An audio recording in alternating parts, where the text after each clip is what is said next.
Hey, everybody.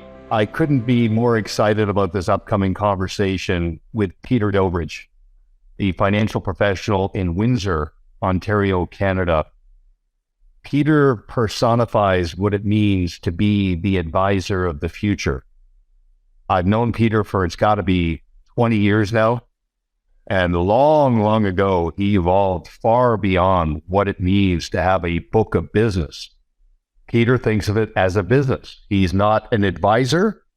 He is a CEO. I mean, financial planning and being an advisor to his clients is part of his repertoire and part of his process, but he is elevated so dramatically.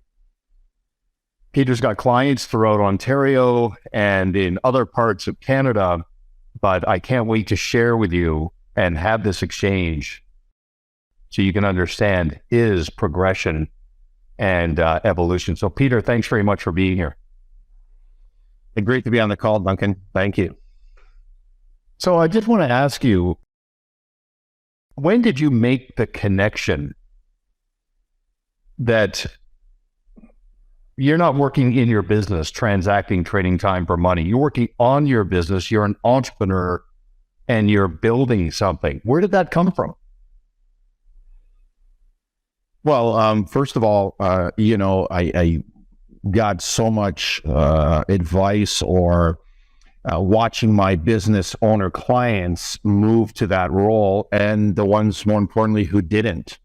All right. So, you can see the effects of it. I grew up in a family business and saw what went right and what didn't go right just the same. And more importantly, we go to business school, we finish the training, but there's nothing like learning from, a live experience.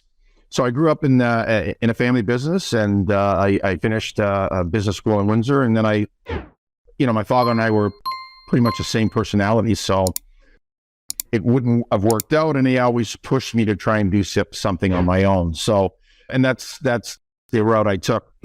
So I started and got into business early, and the old school way of just kind of grinding and building relationships. And I locked on, the referral process early that really was profound on how we grow the business. And then I looked quickly later on as I grew, and then just watched what the good business owners were doing as they transitioned to a CEO. I did have a small opportunity. Well, it wasn't small, but I did have an opportunity to be part of owning an OHL franchise, the Windsor Spitfires. Why this is important to bring up is because my two partners that I were in the business with, one being Bob Ugner and Warren Reichel, but I guess the issue is we had specific skill sets, and we really respected each other's opinion in that area and brought that skill set. And it took us to another level on bringing professionalism to a hockey franchise. So we ran it like an NHL franchise. We brought the right people in, and then obviously as time went on, we won 2 national championships and really built that franchise into a enviable franchise in Canada, not just in the OHL. We got involved with building a new facility, which was a legacy thing for us, because now it's a brand new facility with 3 other rinks in it. And, it was important for us to watch, kind of that evolved. So as I went through that process, I took a deep dive on my business and constantly pushed myself to be in a CEO role mentality. And that's what pushed us to start relationships and bringing the right people to the table. So, yeah, and I admire the restraint in not mentioning one of the teams that your hockey team beat, because that's still too soon. Just for context, everybody, the Windsor Spitfires beat the Kelowna Rockets in the Memorial Cup, which is arguably the hardest trophy to win in sports. Yeah, I remember that vividly. Not happy about it, but congratulations on that. But yeah, so you've got best practices professional development running through your veins. It's part of your DNA. Nothing resides in your heads. Everything documented, standardized, professionalized. And the fact that you come from the entrepreneur pedigree, that world, and then you've owned businesses outside of financial services, just adds a lot of credibility. And I want to get to your organic growth model and how you've gone up market to consistently attract business owner clients yourself. But before I do that, I want to talk about your approach, because one of the many things I've admired about you over the years is that you've been perpetually focused on establishing professional contrast, whether you're dealing with prospective clients, existing clients. And I think one of the ways that I think is the most impressive is that you've built a proprietary process that combines what it means to be a needs-based professional with a goals-based professional, in terms of your deliverable. So talk to us a little bit about your proprietary process for your clients and how they've reacted to that. I think 2020 with the COVID year enlightened many people in different ways. And for us, we had always built a process. We had a financial planning process that we took people through that include a specific fit meeting for us. That's critical and should be in everybody's,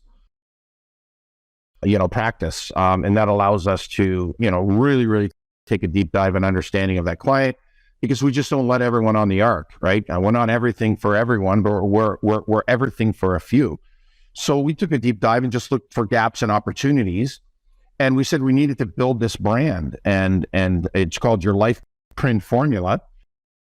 And really, simply, it takes people through the 7 pillars of what we believe the financial planning process is. And at the end of the day, they can't outgrow it.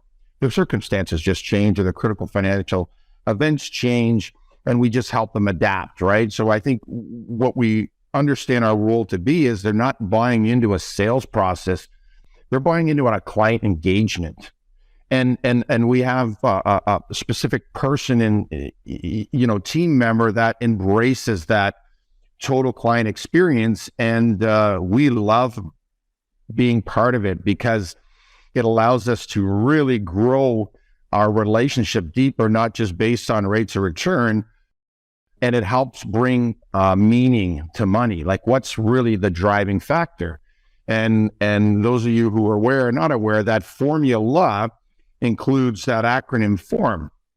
And that's your family, occupation, recreation, and money. We can never forget about it, because that gives us that contrast to, if you ask one of our clients, what makes us different?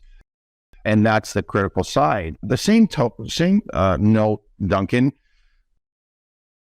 if we're talking about a proprietary process, it now allows us to build intellectual property in our business as well, and branding, and brand within the brand. And it's important because our industry is always focused on assets under administration.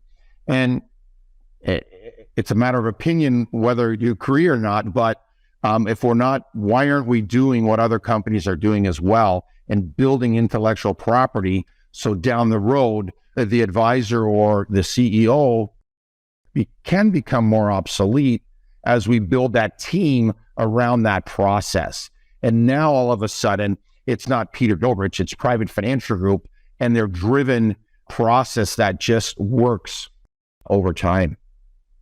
Yeah, I love that, because as we've said, you and I over the years, like, it's not the Peter show. Your clients don't just like and trust you, right? They embrace the practice and the client experience, and they embrace the process. And I think part of the sifting to establish if there's a fit and an alignment is that it helps you identify the clients that want liberation and order.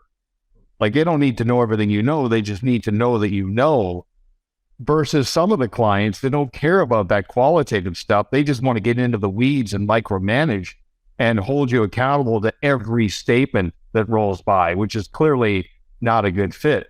But it's interesting that you mentioned, because, like, financial services was the last to adopt email. And it was the last of all the different sectors to adopt best practices. But those that adopted it, those early adopters, have really put distance between themselves and others. And I'm going to assume that your mindset and approach has made you more attractive to those business owner clients and helped you grow up market, because you can relate to them on a multitude of levels, not just investment acumen, but a day in the life of being a business owner. Is that safe to say? Yeah, for sure. For sure. I mean, what does it matter what business you're in? Policies, procedures, systems, and constantly adjusting them and adapting to what's going on. And we're talking about the future of the advisor or the advisory firm. And if we're not embracing it, I'm not sure, where that ends up. And a couple of points here, as most advisors, like other business owners, we see that most of their net worth is embedded in their business, and they're not doing the little things to help drive the value of their business to the maximum without saying, "Oh, all I'm worried about is this, my exit strategy." It's not worrying about that. It's doing the things that are necessary to be able to drive value.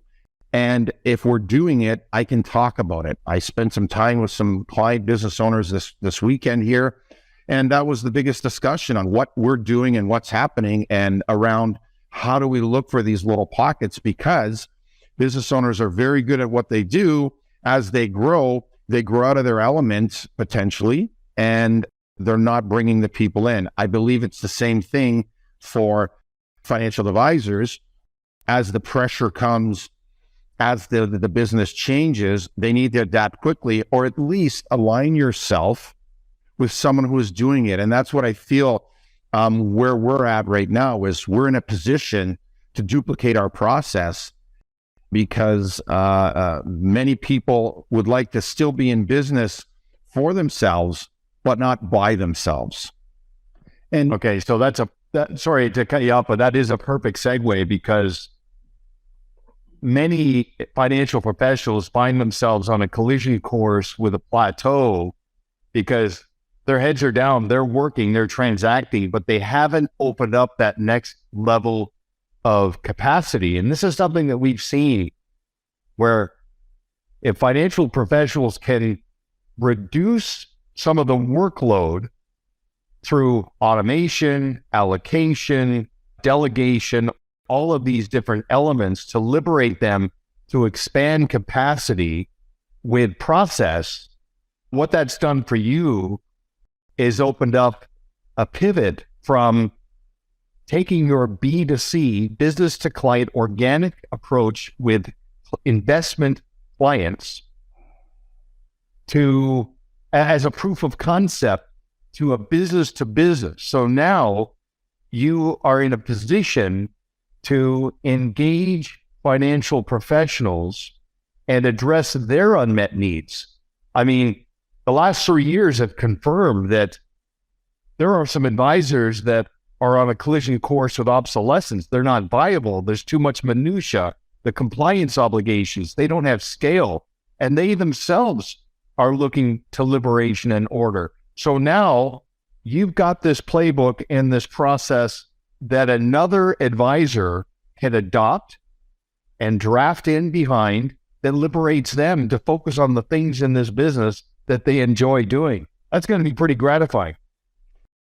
It is. We can always reference, we have everything in place. What we believe is a platform. We always challenge ourselves to make sure we're including the important things always. But yeah, we have a platform that allows someone, and this is my next point. It's not about just driving numbers and get more assets and more assets and more assets. And some people might have a different opinion on that, but you have the bigger financial institutions that are compressing commissions or fees, and maybe these people just don't feel like being under that environment anymore.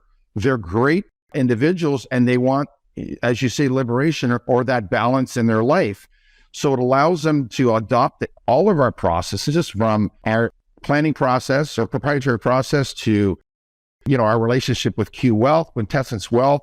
We're a portfolio management firm, and we have a second to none technology portal, client portal that is in place, as well as our content marketing. So if we go back to hockey, listen, as long as they can skate, we can teach them to play hockey.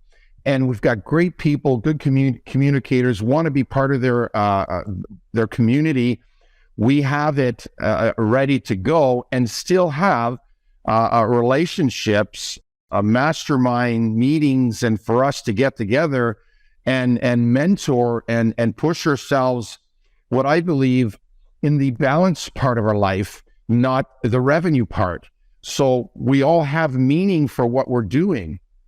My gosh, let's get focused on the meaning part of why you're in the practice. And that would just easily goes to your clients, and they feel the difference. My last point on trust, and this is something I've been thinking about lately, but if we can think about being on a small sailboat, and there's a terrible storm that comes in, I always trust. I'm on that boat because I trust the person who's driving it, right? You trust the boat.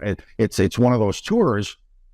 But boy, when that wave comes in, now all of a sudden my trust alters and says, do I trust his ability to get us out of this, right? Yes, hold on for long term. So what I'm saying to you is, as we think about relationships we want to be in, that would be my differentiator, to be able to say, hey, we've got this. We can get through this. We've adopted a relationship with you, Duncan, and Pareto a long time ago, and continue to use it as we all drive ourselves for the right reasons. So it's a bit of a long-winded point, but I really think that that's what needs to be on people's plate. What life do I want to have? What's the meaning for all of this? And I need to do this for myself and my families, while I still believe I'm part of something that's got meaning and there's legacy, and I really want to be part of something different. Well, and you can't overlook the power of the law of environment. I mean, we are products of our environment. The people we associate with either pull us down or propel us forward. It seems, I mean, I've recognized that everybody in life, especially recently, is either a fountain of optimism or a drain of negativity. And both are very powerful forces, but I do really appreciate the point about not just belonging, but that you made about balance. And I think one of the most impressive parts of the balance dynamic is that sweet spot between high tech and high touch. Technology can be incredibly powerful, and when a fully built out suite and tech stack is deployed, it's not just the efficiency. It enables the financial professional to embrace high touch in the relationship. That is becoming a big gap. We talked about this last time we were on the phone, that the more technology creeps into our lives, the more the human touch actually stands out. AI will never have EI, the emotional intelligence. Right. And clients and professionals want a combination of the two. So let me ask you this. Who is the ideal advisor who would see the merit in adopting and drafting in behind your build-out process? Define that person. I think I have to revisit the point I made earlier about wanting to be in business for themselves, but not by themselves. I think it's important. I think it's important because they want to feel like the framework's there for a couple of reasons. Compliance is really, really driving frustration. Whether we agree with it or not, it's a fact and we have to manage it. Well, we've got that covered, right? So that person who's looking for opportunity, a true partnership, right, to be part of something, but something that's focused on them first, not everyone else. So we don't have to meet certain goals or things to get compensated how we would like to. we have a model that allows them to build a business that's customized to what they want and allow them to have the life that they want, right? And again, bringing that meaning to what we're looking at. I mean, naturally, they expect us. One of the things about being a PM firm is we have access to alternative investments and different things that aren't available to the retail market. And that differentiates yourselves. Again, you mentioned about technology. Naturally, you expect to have the technology. One of the things with Quintessence Wealth that I think is critical is we always take our clients, busy clients, business clients, and try and do what? Make their life easier. So they've adopted many technologies that allow them to consolidate all their things into a data lake, their financial plans in there. One of the other benefits is we can outsource the portfolio management. Having the model portfolios and be able to sit down and say, allow me to focus on the high touch. And that's really getting to know their clients. They expect the rate of returns. They expect certain planning to be, following it up.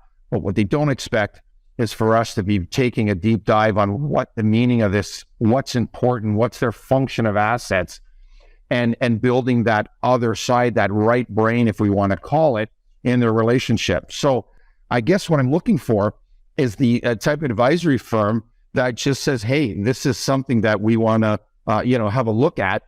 And this makes sense for us, the balance, but having some independence. Yeah, and ultimately, I think it comes down to who you're suited for, because it's not for everybody.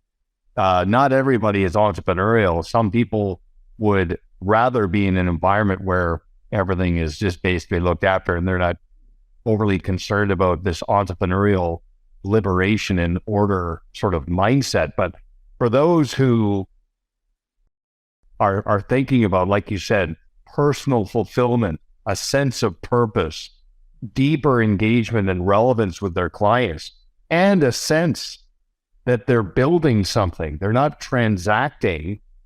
It's not transactional. It's directional. It's going somewhere. There's a culmination effect. I think that's very important. The thing I really want advisors to consider, you've got 24 hours in a day. You got 5 days in a work week. What I would love to see happen for you is, by adopting a process, it actually puts more sand in your hourglass. It's like giving you 10 hours back every week, because you're outsourcing things that are commoditized or things that you don't have scale on, and liberating yourself to focus on what you really enjoy doing, which is working with clients. But now let's talk about this more in depth. So we've talked about this.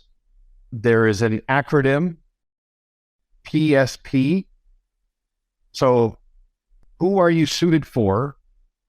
It's an advisor with a philosophical, strategic, and practical alignment of interests. So let's break that down. So if you were to connect with an advisor who's saying, hey, look, I don't want to reinvent the wheel. I don't want to spin my wheels. I want to draft in behind your process. The first thing you would focus on is the philosophical connection, the alignment, that you both see the world the same way. And I think one of the core elements of that is there's no salesmanship in your approach. It's all stewardship. You're not asking a client to buy a product. You're asking them to buy into a process. Would that be a safe starting point? Absolutely. And there's been a slight disconnect depending on where your training comes from. Let's be honest. We talk about people when they have learned experience in a household as young. Certain things just happen and it takes time to alter.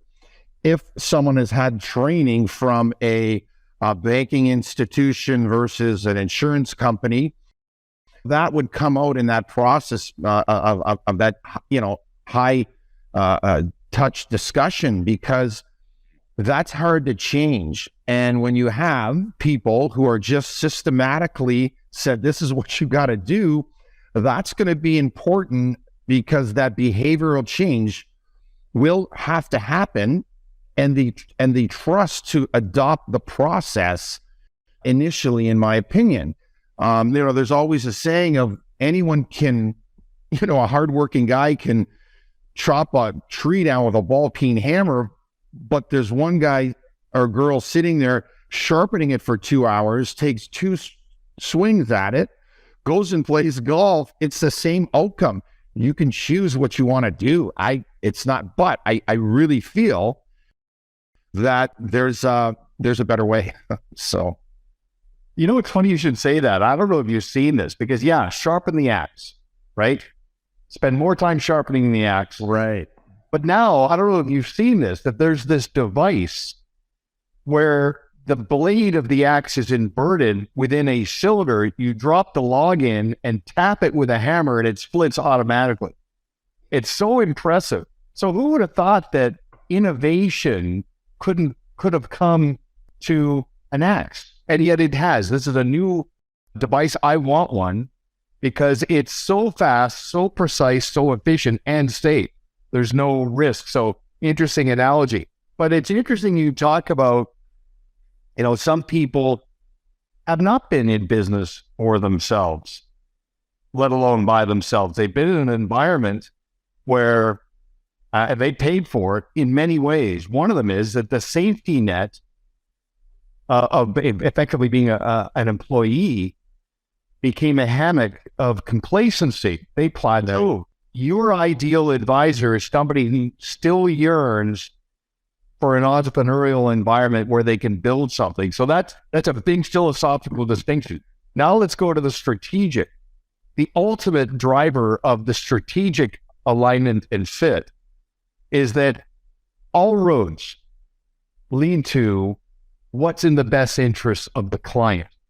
Okay? So, like, for example, Peter, and I'm sure I've said this to you over the years, but I say to a lot of my clients, I want you to pretend that there's a client listening in on this conversation. Is that all of this contributing to an elevated client experience for them? This applies to this type of discussion. Like, it's not the advisor selling a business or changing environments. It's how does this transition elevate the client experience? That's a big part of the strategic fit process, where you can show an advisor where the gaps are, where the unmet needs are, and how their clients will benefit. And as a part of the cause and effect dynamic, how that will actually lead to uncovering veins of gold of untapped opportunity, correct? Yeah, for sure. I mean, we've taken this process that we develop for our clients. Again, they buy into a process and engagement with us. It shouldn't be any different with another advisor because it's duplicable, right? And as you see, I started out with, what I believe, what we're looking for, not to influence someone else, but what I believe where things are going and what people should be able to embrace to say that's something, again, I want to be part of, because they've simplified and proceduralized and strategically set up, hey, this is what works. But there's also opportunity for them to adjust it to their way. I mean, it's customizable for sure, but that's what allows us to be able to be flexible, adapt, and quite frankly, that's part of the pulse of the call, is trying to adapt for the future and where the advisory business is going. And so I think it's important. Well, absolutely. And then, of course, okay, so you have the philosophical alignment, the strategic alignment, and then the practical. And there are so many layers or currencies in the practical aspect of the conversation. It just comes down to the economics. So one of them is, and I've seen this countless times, where an advisor has identified a new environment. They've transitioned from the old environment to the new environment. They've adopted the process. They've transitioned their clients, reframed and rejuvenated the relationships, took a $65 million business and turned it into an $85 million business by just going into that motion. And the key performance indicator from clients was, this is great. I'm really happy for you. This environment seems so much better. why didn't you do this 5 years ago? Because it seems so great. That's a big element of the practical part of the conversation, right? So we could talk long about that, but I mean, this is a really important, because my business owner clients expect me to be pushing myself forward and not staying complacent. They aren't. Why is my advisor? So if we're not challenging, and that was kind of the response from a couple of my clients, was like, yeah, we get it, we see it, and we agree with it. This isn't a thing about trying to go and sell my business somewhere else and take, get some opportunity from that perspective. No, we found a better way to deliver what we've been doing, and we had great response from our clients. It wasn't easy. We got complacent. I'm pretty loyal. I was with my previous firm for almost 27 years. I'm loyal. But when that firm, and this is an important point, Duncan, we're sitting and we were being very patient and waiting. And one of the challenges with the bigger firms is they just have so much legacy technology. They just can't embrace the changes quick enough. And that allowed us to do it. It was with great response that we got that. So the nail you're sitting on may not hurt anymore, but the rust is going to give you, might be the biggest impact by saying, am I ready to do this regardless? And does it make sense for me? And my clients, everyone's worried about how their clients are going to respond. It was received very well by our clients for the change, because they expect us to stay ahead of the curve. Okay, that's really good. And so just to sort of round that out, if I'm an advisor, I don't have to sell you my business. I could just move and draft in behind and adopt your process and deploy it, put more sand in my hourglass, elevate my client experience, elevate my productivity, all boats rise. But is there also a scenario where it could be a sell and stay? Where maybe I'm an advisor and I want to de-risk a little bit. I want to take some chips off the table. Can I sell my business to you? Would you acquire my business to let me stick around for 3 to 5 years and enjoy the sunset of my career? Is that part of your model? Yes, for sure. I mean, that is part of the model. That's easy. And more importantly, we have a method, by how they can structure, specifically people who are working in the banking in this institutions,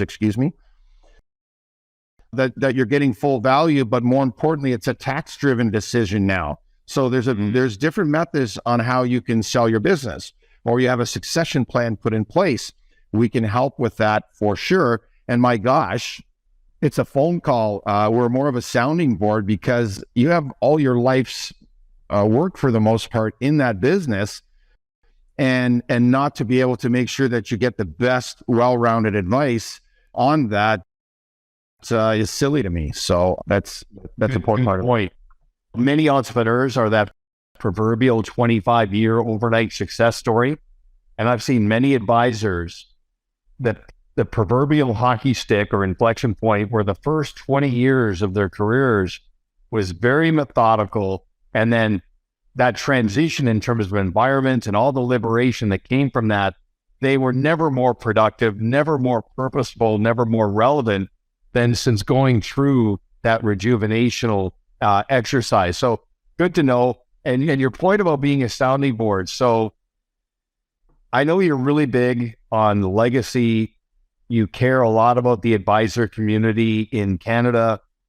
So if I'm an advisor, could I just call you up and have a conversation without any expectation that this needs to go anywhere, just to get a different set of eyes on my trajectory and just a different perspective? Are you open to that? Of course I am. It makes sense. And if it's just a discussion, it's a discussion. However, it's important. I am, on LinkedIn and, other areas, but yeah, if we can organize a phone call and we can take care of that. And then the next part of that would be, we have a fit process that we would go through utilizing Pareto and you, Duncan, for that opportunity. So, and they could reach out, and I have no problem having a discussion on it. It makes sense for me. Yeah, perfect. So that's the best way for somebody to connect with you is on LinkedIn, or they just do a search on your business and track it down? Yeah, I think that makes sense. Okay, well, beautiful. All right, Peter. Well, I always end every conversation with you when I hang up. I go, yeah, I got a lot from that, and that this is definitely aligned with that. So thank you. We'll have to do this again. And everybody, if you want to see the before and after of Peter Dobrich and the enterprise he's developed, I highly recommend you give him a call. I mean, there's certain things you can't learn in a simulator. They're experiential.